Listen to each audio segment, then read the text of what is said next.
Sanipuersang pinuntahan ng mga otoridad ang 4 na lugar na pagmamay-ari ni Pastor Apollo Kibuloy para isilbi ang arrest warrant ng Korte at arrest order ng Senado laban sa kanya.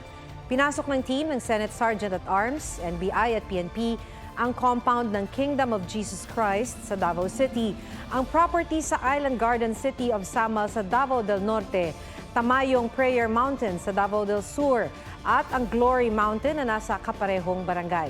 Pero wala roon si Kibuloy. Tinanggap ng kanyang mga tauhan ang arrest warrant at arrest order. Nagbabala ang NBI sa nagkakanlong o tumutulong sa pagtatago ni Kibuloy dahil paglabag ito sa batas. Huwag magpahuli sa mga balitang dapat ninyong malaman. Mag-subscribe sa GMA Integrated News sa YouTube. Sa mga kapuso abroad, subaybayan nyo kami sa GMA Pinoy TV at sa www.gmanews.tv.